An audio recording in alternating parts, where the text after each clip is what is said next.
चलिए आगे बढ़ लेते हैं और बात कर लेते हैं आंकड़े हमारे फैसला आपका की बड़ा विषय बिहार से जुड़ा हुआ। नीतीश का सुशासन सवालों के कटघरे में है।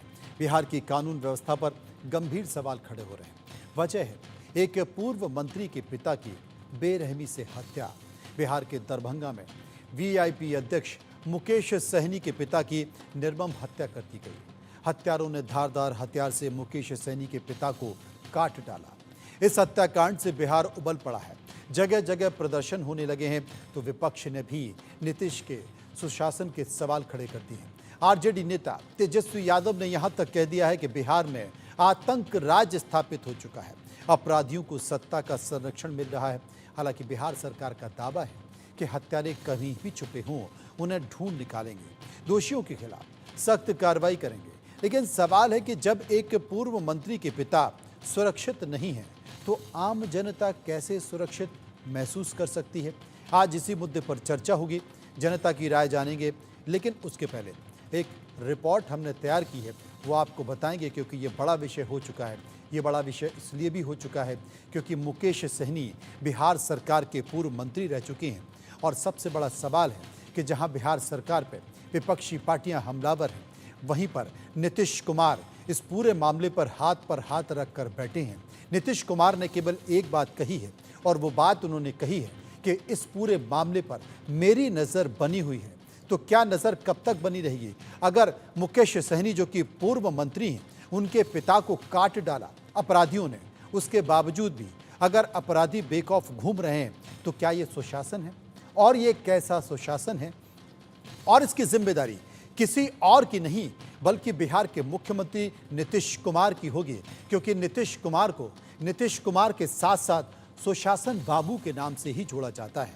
और अगर ये सुशासन है तो शायद ऐसे सुशासन पर सवाल उठना ज़रूरी है और लाजमी भी है, तब जबकि बीजेपी के साथ इस वक्त नीतीश कुमार की सरकार है और वहाँ पर चुनाव में कानून व्यवस्था का राज होगा। ये बात कहते हुए एक और बार विधानसभा चुनाव नीतीश कुमार जीत कर आए हैं। लेकिन अब सबसे बड़ा सवाल था कि भारतीय जनता पार्टी चुप्पी साधे क्यों बैठी है? क्योंकि जब नीतीश कुमार आरजेडी के साथ थे उस वक्त नीतीश कुमार के ऊपर भी आरोप लगते थे कि अपराधियों के साथ ये सरकार बनी हुई है और कई सारे कानून का राज खत्म हो चुका है। लगातार वहां पर कानून कुचला जा रहा है। लेकिन बावजूद अब जब नीतीश कुमार भारतीय जनता पार्टी के साथ हैं और लगातार पूरे बिहार से या तो भ्रष्टाचार की तस्वीरें आ रही हैं जो कि आपने देखी होंगी। बिहार में लगातार कई सारे पुल एक के बाद एक गिर रहे हैं, विपक्ष हमलावर हैं और गिरते हुए पुलों की तस्वीर देखी जा रही है। और सुशासन बाबू इंजीनियर्स के हाथ जोड़ रहे हैं कि भैया आप इसे गिरने से रोकें या ये पुल कब तक बन जाएगा। मैं हाथ जोड़कर आपसे निवेदन कर रहा हूं, अगर राज्य का मुखिया अगर इस तरीके से व्यवहार करेगा तो फिर आप क्या कहेंगे? लेकिन इन सब के बीच जिनके पिता की हत्या हुई है उस पुत्र का क्या कहना है? बिहार सरकार के पूर्व मंत्री का क्या कहना है? मुकेश सहनी का क्या कहना है? सुनिए। माननीय मुख्यमंत्री नीतीश कुमार जी से भी बातचीत हुई है, गृह मंत्री श्री अमित शाह जी से भी बातचीत हुई है और आदरणीय लालू प्रसाद यादव जी से भी बातचीत हुई। तमाम हमारे जितने भी शुभचिंतक हैं, राज्य के लीडर और देश के नेता, सभी लोगों से बातचीत हुई है और सभी लोगों ने आश्वस्त किए हैं कि जो दोषी है उनको बख्शा नहीं जाएगा। मेरा तो राज्य सरकार माननीय मुख्यमंत्री जी से आग्रह है कि इस पे खुद ही संज्ञान लेते हुए जो दोषी है उसको सजा दी जाए। मुकेश सहनी जो कि बिहार के पूर्व मंत्री रहे हैं और ये इनके पिता की हत्या हुई है। आप तस्वीरों में देख सकते हैं, ये मुकेश सहनी के पिता हैं। असल में जो कहा जा रहा है वो ये कहा जा रहा है कि कुछ दिनों पहले मुकेश सहनी के मां का देहांत हो गया था और उनके पिता अकेले रह रहे थे। इन सब के बीच अचानक से कुछ अपराधी वहां पर आए और उनके पिता को काट डाला। बहुत ही निर्ममता से उनकी हत्या की गई है। अब सवाल पूरे बिहार में ये उठ रहा है, क्या ये जंगल राज नहीं है? ये सुशासन है क्या? ये नीतीश कुमार से लोग पूछ रहे हैं। और सबसे बड़ी बात है कि बिहार का ग्राफ अपराध का लगातार बढ़ रहा है। अगर आप अपने टीवी चैनल के नीचे देखेंगे तो लाल पट्टी में आपको साफ दिखाई देगा कि 2021 में बिहार की हालत क्या थी, 2022 में बिहार की हालत थी, 2023 में बिहार के अपराध की हालत क्या है। और एक के बाद एक जो विपक्षी पार्टियों के नेता हैं, जिसमें मुखरता के साथ तेजस्वी यादव साफ तौर पर कह रहे हैं कि बिहार में आतंक का राज स्थापित हो चुका है। एक रिपोर्ट है, उस रिपोर्ट को गौर से देखिए।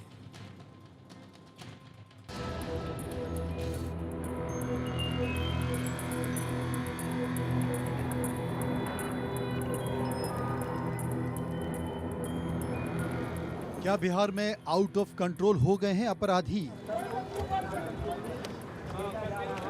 क्या अपराधियों में नीतीश की पुलिस का डर नहीं रहा? क्या बिहार की कानून व्यवस्था ध्वस्त हो गई है?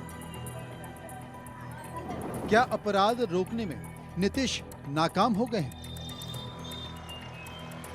ये सवाल तब सुलगने लगे हैं जब बिहार के दरभंगा में विकासशील इंसान पार्टी के नेता मुकेश सहनी के पिता जीतन सहनी की धारदार हथियार से काटकर बेरहमी से हत्या कर दी गई।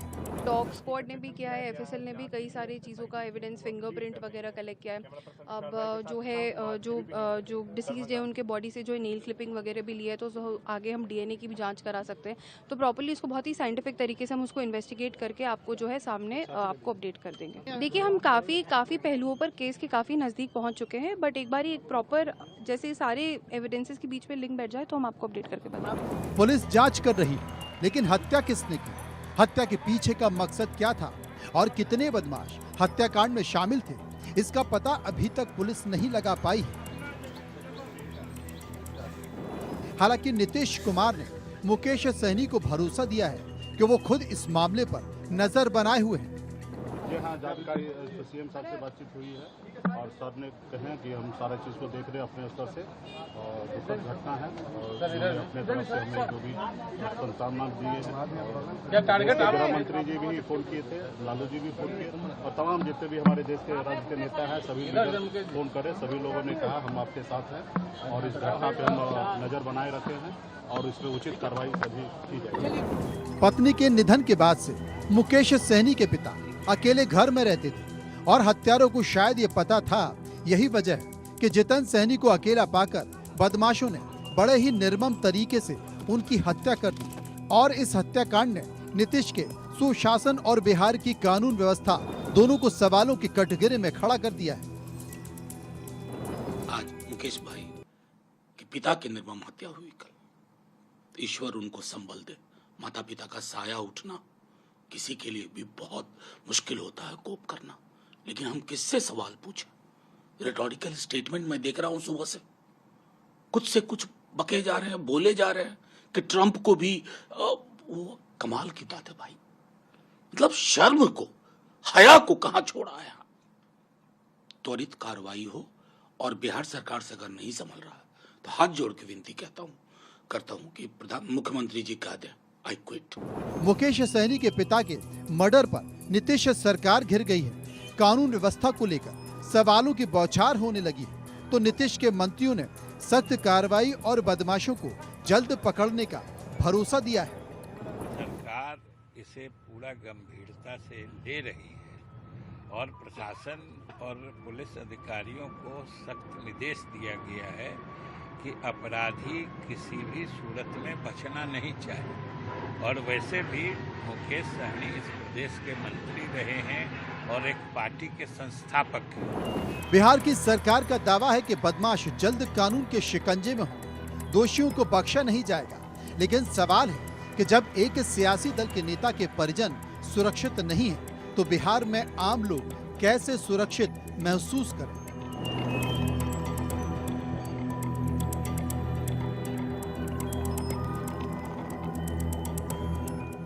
Bureau report, India news. इस घटना को लेकर कई सारे सवाल लोगों के जहन में आ रहे थे और उन्हीं सवालों को लेकर हम लोगों के बीच गए।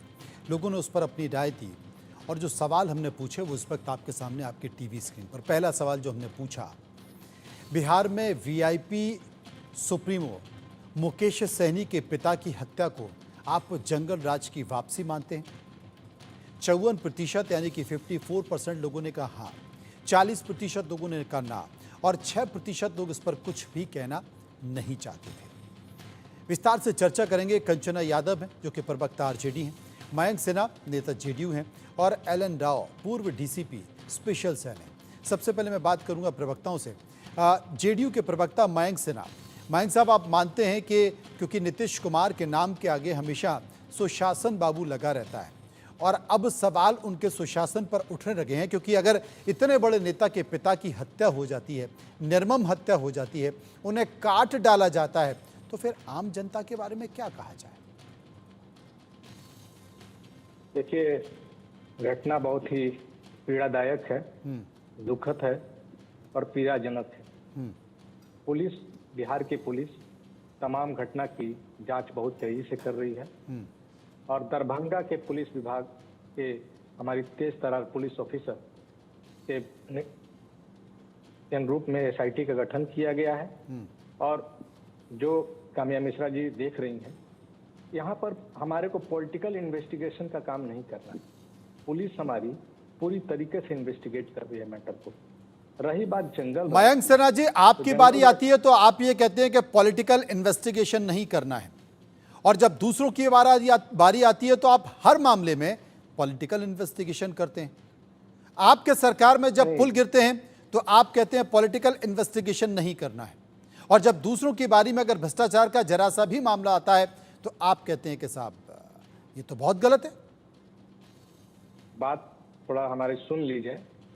पुलिस इन्वेस्टिगेशन कर रही है। हाँ। जंगल राज का मतलब क्या होता है? क्या होता है? कि जंगल राज का मतलब ये होता है कि पुलिस कार्रवाई ना करे, हाँ। अपराधियों को ना पकड़े, हाँ।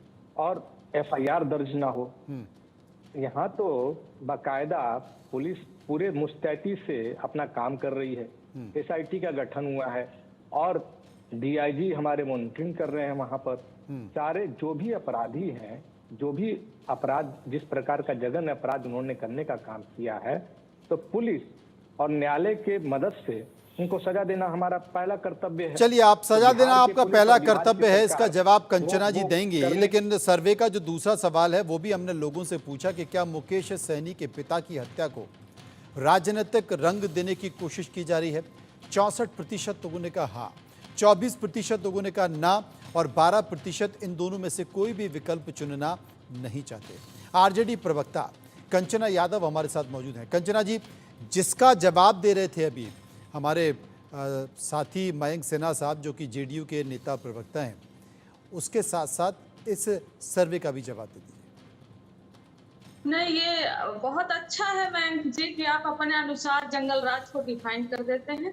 आप अपने अनुसार सब कुछ डिफाइन कर देते हैं, कोई बात नहीं। अपराध होता रहे, अपराध होने के बाद आप एसआईटी गठित करते रहें और इसी को आप कहते हैं ये जंगल राज नहीं है। यही है आपका डेफिनेशन, आप पूरी तरह से यही कहना चाहते हैं। लेकिन मैं आपसे पूछना चाह रही हूँ कि 2005 से आपकी सरकार है, आप हमारे साथ आते हैं, नहीं आते हैं, चाहे जिसके साथ जाते हैं, लेकिन होम मिनिस्ट्री जिसके माध्यम से बिहार का लॉ एंड ऑर्डर सुधरता है वो आप ही के पास हमेशा रहता है। तो आप ये बताइए कि लॉ एंड ऑर्डर चाहे जिसके साथ रहे वो आपके पास रहता है, तो जिम्मेदारी किसकी बनती है?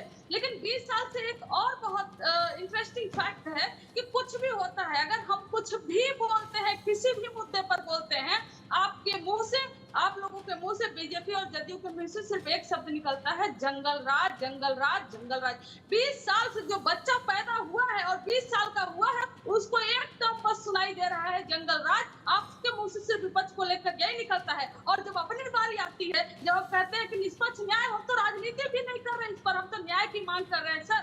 और रही बात सरकार की, नीतीश कुमार जी की, तो इकबाल खत्म हो गया है। इकबाल ऐसे खत्म हो गया है कि चाहे के पाठक जी हो, उनके भी पैर पड़ना पड़ता है नीतीश कुमार जी को। चाहे वो शराबबंदी आप लोगों ने की हुई है, लेकिन सरकारी गाड़ियों में भर भर के शराब आते हैं और न्यूज चैनल इसको दिखाता है। आपसे वह भी नहीं संभल रहा है, ड्राई स्टेट बना दिए हैं, लेकिन ड्राई स्टेट भी आपसे संभल ये बड़े मुद्दे हैं जिनका जिक्र कंचना जी आप कर रही हैं, लेकिन और भी सवाल हमने लोगों से पूछे, और उसमें एक और महत्वपूर्ण सवाल था कि क्या नीतीश कुमार बिहार में अपराध को कंट्रोल करने में नाकाम साबित हो रहे हैं? 56% लोगों ने कहा हाँ, 56% लोगों ने, 43% लोगों ने कहा ना, और 1% कुछ भी कहना नहीं चाह रहे थे। जो कि मैं राजनीतिक नेताओं से बात करूंगा तो वही बात होगी कि राजनीति हो रही है। हमारे साथ एक रिटायर्ड डीसीपी मौजूद हैं, एल.एन. राव साहब, उनसे हम पूछेंगे, डीसीपी रहे। एल.एन. राव साहब, मैं आपसे जानना चाहता हूं कि हाल के दिनों में बिहार में बहुत सारी तस्वीरें निकल कर आई हैं, यानी कि पुल के गिरने की तस्वीरें निकल कर आ रही हैं। वहां पर शराबबंदी है, लेकिन आप ऑर्डर दीजिए, आपको गाड़ी में शराब आपके पास पहुंच जाएगी। और अब अगर बड़े नेता के पिता की हत्या, और वो भी निर्ममता के साथ, उन्हें काट डाला गया, तो क्या नीतीश कुमार का जो सुशासन है वो सुशासन डिरेल हो रहा है? देखिए, ये बहुत ही जघन्य अपराध है और इसके लिए बहुत दुख है, सभी को दुख है पूरे भारत में, क्योंकि किसी नेता के पिता या किसी का भी ऐसे जघन्य अपराध हो, जघन्य तरीके से किसी को मार डाला जाए। यहाँ मैं नेता और उनकी बात भी नहीं करता हूँ, और मैं समझता हूँ कि बिहार में ऐसे और भी कई ऐसे हुए होंगे, लेकिन इसको इस तरीके से देखा जाना चाहिए कि पब्लिक का कॉन्फिडेंस, पब्लिक का फेथ पुलिस में कैसे बन रहा है या बिगड़ रहा है। ऐसी घटनाओं से, जैसे अभी का ये जो रिसेंट मर्डर है, और दूसरा ये पुल गिरने की बातें आ रही हैं, और जैसे शराब की बात आप कर रहे हैं, ये तीनों की बातों को अगर मैं देखूं अपने नज़रिए से या पब्लिक के नज़रिए से, एज ए पब्लिक मैन में देखता हूं, तो दिन दहाड़े इस प्रकार से घर में घुसकर किसी को काट डालना, ये डेफिनेटली ऐसा ही आता है कि शायद ही कहीं पुलिस का कोई डर नहीं है अपराधियों को, जिन्होंने जो किया है उनको कोई डर नहीं है। एक तो ये हो गया। दूसरा, जैसे बताया गया है कि पुल गिर रहे हैं, अभी रिसेंटली बहुत से पुल गिरे हैं, उससे भी लगता है कि करप्शन का कहीं न कहीं मामला, क्योंकि इतनी जल्दी पुल बना और फिर गिर जाए बारिश में, तो ये भी करप्शन का मामला। तीसरा, शराबबंदी के दौरान घरों में सप्लाई होना, शराब सप्लाई होना, ऑर्डर दीजिए, जैसे आप कह रहे हैं, अगर ये बात सत्य है तो मैं समझता हूं कि वास्तव में सरकार कहीं न कहीं आंखें मूंदे बैठी है, इसमें कोई दो राय नहीं है। इसमें कोई दो राय नहीं है, और सरकार की सहमति से, मतलब बहुत सारे मामले सरकार की सहमति से हो रहे हैं। अगर पुलों में भ्रष्टाचार है तो निश्चित तौर पर सरकार की सहमति है, क्योंकि बिना सरकार की सहमति से वो भ्रष्टाचार कोई कैसे कर सकता है। अगर बिहार में सड़कों पर शराब की बोतलें दौड़ रही हैं तो वो निश्चित तौर पर पुलिस की सहमति से है, एक्साइज डिपार्टमेंट की सहमति से है, क्योंकि बिना सहमति से हो नहीं सकता है। और अगर बिहार में अपराध बढ़ रहे हैं, जो कि साफ तौर पर नेशनल क्राइम रिकॉर्ड ब्यूरो का ये डेटा है, वो भी ये बताता है कि बिहार में लगातार डेटा बढ़ रहे हैं, और अपने टीवी स्क्रीन पर भी हम चला रहे हैं, तो क्या ये बिना संगठित अपराध के नहीं हो सकता, जिसमें अधिकारी और नेता दोनों मिले हों? एक और सवाल जो हमने लोगों से पूछा, और वो सवाल था कि बिहार में गुंडों और अपराधियों को बढ़ावा देने का काम किस पार्टी ने सबसे ज्यादा किया है? 78% बोल रहे थे आरजेडी ने, 9% बोल रहे थे जेडीयू ने, 19% बीजेपी की बात कर रहे थे, और 5% कांग्रेस की बात कर रहे थे। 19% इस पूरे मामले पर कुछ भी कहना नहीं चाहते थे। और अगर 19% कुछ भी कहना नहीं चाहते हैं तो इसके संकेत क्या होते हैं? क्या सत्ता में बैठी पार्टी से लोग डरे हैं? तमाम तरह की बातें। लेकिन मयंक सिन्हा साहब, नेशनल क्राइम रिकॉर्ड ब्यूरो का डेटा तो आपने देखा ही होगा, और अपने टीवी स्क्रीन पर हम 21, 22, 23, 3 साल का, मात्र 3 साल का डेटा चला भी रहे हैं, जिसमें लगातार हत्याएं बढ़ रही हैं, लगातार अपराध बढ़ रहे हैं, और बावजूद आप इसके कहते हैं कि साहब ये सुशासन है और हम कानून व्यवस्था बनाए रखने के लिए एकदम जमे हुए हैं, तत्पर मौजूद हैं। देखिए, आप एनसीआरबी के जो डाटे दिखा रहे हैं, तो आपको ये समझना होगा कि बहुत सारे राज्य हमारे से आगे भी हैं, बहुत सारे राज्य हमारे से पीछे भी हैं। बात यहाँ आगे और पीछे की नहीं है। नहीं, लेकिन उन राज्यों के मुख्यमंत्री के नाम के आगे सुशासन बाबू नहीं लिखा हुआ है। नहीं, सुनिए मैं बता रहा हूँ। सुशासन बाबू की सरकार जो है, माननीय मुखिया हमारे नीतीश कुमार जी, ना किसी को फंसाते हैं ना किसी को बचाते हैं, और हमारे यहाँ त्वरित कार्रवाई पुलिस विभाग करती है। आपको जितने भी अपराध हुए हैं, जो भी अपराधी हुए हैं, वो आज सलाखों के पीछे हैं। कानून के अपने जांच के माध्यम से उनको कानून को सौंपने का काम किया है, और कोर्ट ने उनको सजा देने का काम किया स्पीडी ट्रायल के माध्यम से। अच्छा मयंक साहब, ये बताइए कि क्या बिहार की सड़कों पर शराब की बोतलें नहीं दौड़ती हैं? नहीं, मुझे एक बात बताइए कि क्या बिहार में पुल नहीं गिरे हैं? अभी बिहार में 5-6 पुल नहीं गिरे हैं? आपका क्वेश्चन, आप पहले क्वेश्चन पूछ लिए, फिर मैं जवाब दे देता हूँ। क्या हत्याएं नहीं बढ़ी हैं? देखिए, अभी कुछ दिन पहले जब राष्ट्रीय जनता दल के साथ हमारी सरकार थी, तो क्या उस समय जो आप शराब की तस्करी का यह मामला कह रहे थे, तो क्या उस समय ये लोग क्या कर रहे थे? सो रहे थे क्या? उस समय सरकार जब हमारे साथ चला रहे थे तो सो रहे थे? इनसे पूछिएगा जरा। उस समय कंचना जी, ये भी शराबबंदी को जो सबसे मयंक जो सबसे सवाल सफल पूछ रहे हैं वो बनाया जा सवाल रहा भी था। वायब है कि क्या उस वक्त आपने नहीं। आरोप क्यों नहीं लगाए, उस वक्त आपने कैबिनेट में ये मुद्दा क्यों नहीं उठाया, उस वक्त आपने मुख्यमंत्री का विरोध क्यों नहीं किया? जब ये देखिए, सत्ता से बाहर इस- जाते हैं तो शराब की तस्करी की बात करने लगते हैं, हत्या की बात करने लगते हैं। अरे अपने सर, काल सर, अपने नहीं कार्य सर, काल आप बहुत अच्छा कालखंड को भूल गए टैक्टिस है, क्या? बहुत ये दूसरे पाले में अपने डाल देना कालखंड बहुत को अच्छा भूल गए टैक्टिस है। हैं और कि इसका जवाब अपने मैंने बहुत कालखंड को पहले भूल ही गए कि आपको 4 इसीलिए बजे एक से सेकेंड, शाम इसका को जवाब 4 मैंने बजे अपने के पहले ही बाद वक्तव्य में दे दिया था कि आप चाहे हमारे साथ जाएं चाहे बीजेपी के साथ जाएं, लॉ एंड ऑर्डर हमेशा क्यों नीतीश जी अपने पास रखते हैं? लॉ एंड नहीं तो ऑर्डर अगर वो आप अपने पास लॉ रखते हैं नहीं तो उनकी लॉ एंड जिम्मेदारी ऑर्डर बनती है उस चीज को मेंटेन लॉ करना। और अभी एक आप आप या सुन फिर लीजिए, मुकेश या तो आप सहनी ही जी बोल लीजिए, नहीं बोल लीजिए, आप ही आप बोल बोलिए, लीजिए। आपको मौका है मुझे, आप बोलिए, कंचना जी आप बोलिए। नहीं आप नहीं, कंचना आप ही जी, बोल मयंक कह रहे हैं लीजिए, कि तो आपका वही मैं मौका है, कहती बोल लीजिए। हूँ कि 34 आप बोलिए, साल आप हो बोलिए। गए 1990 से लेकर 2024 तक, लेकिन आप लोग का एक रट्टा जो है वो खत्म नहीं होता। जो आपने सर्वे दिखाया सर, उसका हम स्वागत करते हैं, ठीक है आपने सर्वे किया, क्योंकि मैं खुद डेटा साइंस है इसलिए मेरे बहुत सारे सवाल उस सर्वे पर भी पढ़ सकते हैं। लेकिन मैं उस सर्वे पर न जाकर मैं सीधा कहती हूँ कि अगर एक पूर्व मंत्री के पिता सुरक्षित नहीं है, उनको बोटियों में काटने की कोशिश की गई, धारदार औजार से उनको मारने की कोशिश की गई, तो आम जनता क्या महफूज आज कर रही है? तो आप क्यों सुशासन का तमगा पहन के बैठे हुए हैं? क्यों नहीं उसे उतार कर फेंक देते और कह देते कि हमसे नहीं संभल रहा है? आप आरोप प्रत्यारोप की राजनीति जितना आप लोग करते होंगे शायद ही कोई करता होगा। अभी हमने देखा कि लीड में एक दिन आप सब के सब बाहर आकर निकल गए और चिल्लाने लगे, लेकिन अगले ही दिन से आप लोग घुस गए बिल में और एक शब्द नहीं बोले कि नीट का मामले में क्या हुआ। आप आकर बोलेंगे, आप हमारे ऊपर आरोप लगा देते हैं बहुत बढ़िया से आप, लेकिन ये नहीं बताते कि लॉ एंड ऑर्डर की जिम्मेदारी जो 20 साल से लेकर बैठे हैं, उस लॉ एंड ऑर्डर में जो गुंडे अपराधी पैदा हुए थे आप उनको खत्म क्यों नहीं किए? और जेल से आप कौन निकाला था चुनाव के टाइम पर? मैं नाम चलिए, मयंक जवाब दे रहे हैं, आपकी बातों का जवाब मयंक दे रहे हैं, सुन लीजिए। प्रभावित करने के लिए पहले इनके शासन काल में क्या होता था कि घटना घटती थी तो एफआईआर दर्ज नहीं होता था। एक सामान्य नागरिक भी थाने में जाता है और उसके मामलों को सुना जाता है और पुलिस तुरंत एफआईआर दर्ज करके तुरंत कार्रवाई करने का काम करती है। तो जाहिर सी बात है कि अगर एफआईआर दर्ज होगा, 34 साल में मेरी आपने बात कुछ नहीं बदला, मतलब 34 साल में आपने कुछ नहीं बदला। 20 साल की आपकी सरकार में आप जब बोल रही थी तो मैं सुन रहा था, आप जब बोल रही थी तो मैं सुन रहा था।